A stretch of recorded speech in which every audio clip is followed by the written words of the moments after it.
Inilah rekaman video amatir yang memperlihatkan saat pohon tumbang di area perkantoran di Kecamatan Turilake, Kabupaten Maros. Satu sepeda motor milik petugas kebersihan tertimpa pohon tumbang.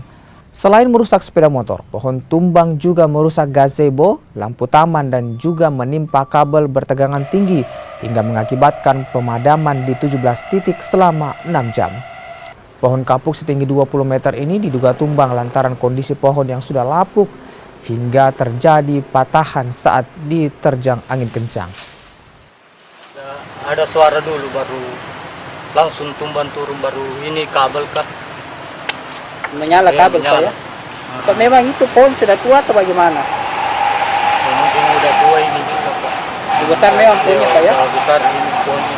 Pohon apa ini Pak? Kau kau namanya? Pohon kapuk ya itu? Iya. Itu dampak dari pohon tumbang tersebut. Untuk di jaringan listrik kita ada sekitar 17 titik ini mengalami kerusakan. Kemudian kami langsung eksekusi dengan bantuan tim PLN, sekitar ada 5 tim termasuk dari Maros dan Makassar. Itu 17 titik ya Pak? Ya, Itu 17 titik itu dampaknya mati lampu ya Pak? Mati lampu di sekitaran poros kantor Bupati, poros Butatoa, dan Jalan Jenderal Sudirman. Ini berapa lama Pak prosesnya nanti ini Pak? Proses lama mungkin kurang lebih sekitar 5-6 jam Pak. Oh di sini? Untuk yang rusak itu seperti tiangnya, tiang listriknya, kabelnya mengalami rusak juga, kemudian komponen-komponen listrik di tiang tegangan menengah ini juga.